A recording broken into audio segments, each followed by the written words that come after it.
Welcome back, Dallas-Fort Worth. I am Anthony Cernelia with Ask the Experts radio show, where we interview our local professionals and experts. Once again, we have Roger Wakefield from Texas Green Plumbing.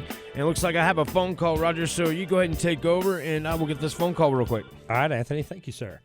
Those of y'all that need to get in touch with Texas Green Plumbing, we are at www.texasgreenplumbing.com. You can call us at 972-442-4101. And as we talked about a while ago, I've got Diane Villarreal of A-ACES. And A-ACES is a great continuing education provider for plumbing in the state of Texas, but not just continuing education, journeyman training, different kinds of things. And they're really good. And I've been to classes over and I love it. And that's why I really wanted to reach out to her and get her on. Diane, let's jump into what we're talking about. Let me ask you a quick question. Is this all about money? Yes, sir. I read that the Texas State Board of Plumbing Examiners brings in about $5.2 million a year. That is correct. Plumbing dollars. And that's just for licensing? Licensing, fees, various different monetary things that we have to pay for, renewals, licenses, endorsements, exams. Okay. So we bring in almost $5.2 million, but we only spend about $2.5. We are only appropriated $2.6 million of our plumbing dollars to operate our board. So how can anybody say, wait, you're bringing in, I mean, if I can bring in twice as much money as it costs me to do business, life's great. It doesn't happen that way. But as the Texas State Board of Plumbing Examiners, if we bring in 5.2, we only spend 2.6, 50% of it, and they say, you're not doing your job good enough, don't we need more money to hire more people, to have more enforcement, to do a better job? They say that after they have marked 2.5 approximately as extra, and they take it from our agency and then slap their hand for not doing their job. Okay, we got a call real quick. Anthony, who we got? His name's Stephen. Go ahead, Stephen. Yes, sir. How are you doing? Stephen, I'm doing wonderful. How are you, sir? Well, I've been better, according with the news that we're getting. I'm a fourth-generation master plumber. And as a matter of fact, Diane, I believe she replaced my uncle as the chief in Dallas.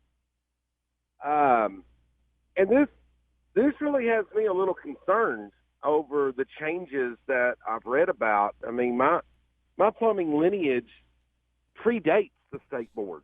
Right. My family's been in plumbing since, good Lord, the mid-30s. But I think that this is going to provide a detrimental blow to our trade. I've tried to read the Sunset report as much as I could, but, from what I'm taking from it, they're wanting to do away with some of the endorsements.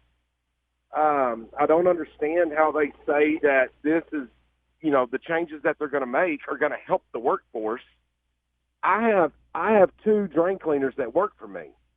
And if you take their endorsements away, well, guess what? Now I just lost their time in a truck. I can't send them out there to take care of calls. And Stephen, I think we both agree with you here. Let Diane and I talk about this. But Diane is right. They want to get rid of endorsements, which I don't necessarily have a problem getting rid of some endorsements. I do think that we need to find a way to speed up the process. I think we both know that we could teach a drain cleaner to clean drains in less time than 2 to 4 years. What do you think? These are registrations. Excuse me, Stephen. I didn't mean to speak over you. No, I'm sorry. These are registrations. And I'll also go on to say that prior to this report, staff's report, our agency was already working on streamlining a few of these items. The drain cleaner restricted, residential utility installer, being in those items. Now, but also let me tell you that these are things that were put down in legislation. Our board takes direction. Our agency takes direction from law, which is put in by legislators. Rules are put in effect by our board to accommodate the requirements of the rules. So it's not as if our agency can just decide to do something. They have to follow the laws and the rules. And I agree with you there. And therefore, and I think that we all need to be talking to our representatives. Diane, they hold board meetings every quarter. How often do you go? Every board meeting. Exactly. And I knew that. You know, I have missed a few, but not too many. The thing is, and let me ask you this, are there problems? Does the Texas State Board of Plumbing Examiners have some problems? I would like to say we have some concerns. Okay. Problems, if you want to call them problems. Okay. We know we do. They have reached out to industry. The best way that you can help us is to be at those board meetings. Participate. This is our profession.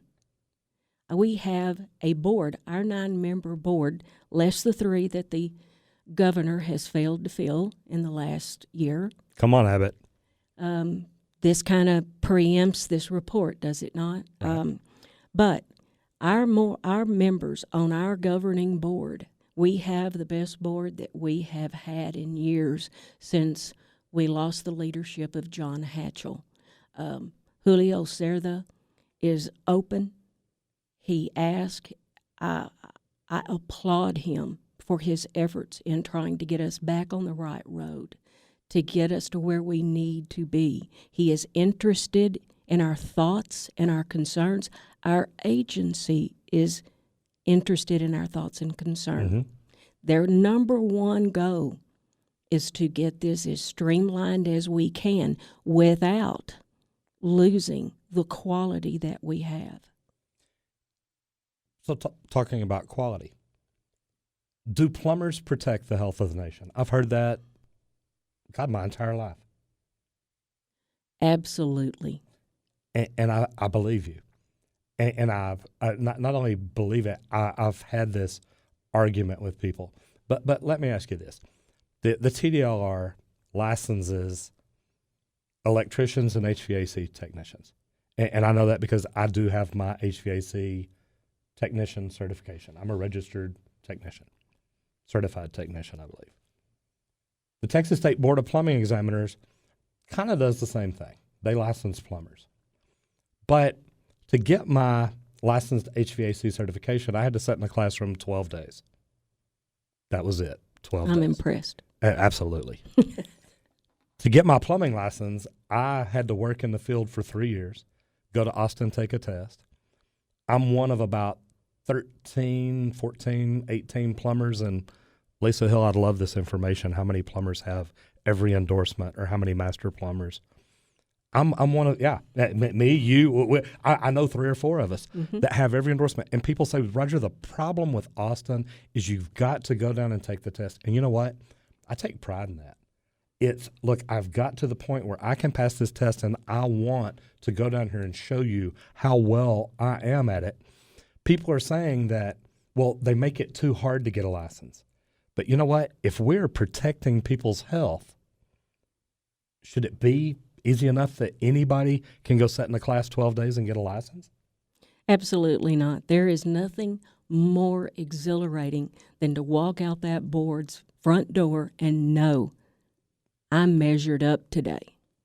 I have what it takes. It's like, well, I got chills right now. It is. It's like walking. It's like walking on a cloud. It's like, oh my God, look what I've done. I don't mean to interrupt y'all, but just coming from, I guess, a consumer's standpoint, I guess the commission, what they're doing is it making it obviously easier for plumbers to become plumbers and not have them be as licensed as much as, say, you are, and allowing them to go into business without as much training and foresight. Is that what this is? For the most part? You've pretty well hit the nail on the head there. Okay. We have, in the report, it talks about removing the responsible master plumber and having a plumbing contractor's license. Which and sounds if you, like something you can go down to the city and just pay a $30 fee and get your name on it. it pretty much in the commission's report does not require you to be a licensee. Wow. That doesn't seem safe at all. It is the beginning of our of the demise of the demise of the plumbing industry, and the reinforcement of the handyman's profession. Well, I won't say profession, trade. The handyman's job. Yes. And that's what I see when I look through this, is the part that scares me. And it's funny because I had a conversation with one of the plumbers down at the Texas State Technical College yesterday, and he literally said, and he made it very clear, he says, look, don't get me wrong, electricians can cause a fire and burn down a house, but a plumber can create a cross connection and kill a community. And it really is true. So, Anthony, I think you're right. You're very good at what you do, but you're smart and you understand too. You're right. They're trying to make it where basically, and don't get me wrong, we're shorthanded on plumbers, and I think there's some things that we can do, but just handing out licenses for a fee, I don't think is the right way to go about it. Yeah, and not at all. I mean, obviously, being a master plumber is not something that is done overnight. And I believe if you say you're a master plumber, that holds a lot of clout. And you've worked a long time, and you've worked hard for that. And, I mean, for them to allow people just to come in and pay a fee and possibly take a 12-day course, I mean, that sounds like that does sound like the beginning of an end. And very rapidly. And not to, cut y'all short, but let's go ahead and, take a break if y'all don't mind here. Sure. Once again, this is Ask the Experts radio show. We're going to, let the suits make their money. And I am Anthony Cernelia, sitting with Roger Wakefield of Texas Green Plumbing. He is with Diane Villarreal with ACES. If you want to get a hold to Roger, you can call him at 972-442-4101. Or if you want to get a hold of Diane, it's 214-221-3331. Or if you'd like to join the show and maybe ask Roger or Diane a question, you can call us at 214-787-1190, or that's 817-787-1190. We will see you on the other side of the break in about 2 minutes on Ask the Experts radio show on Talk Radio 1190.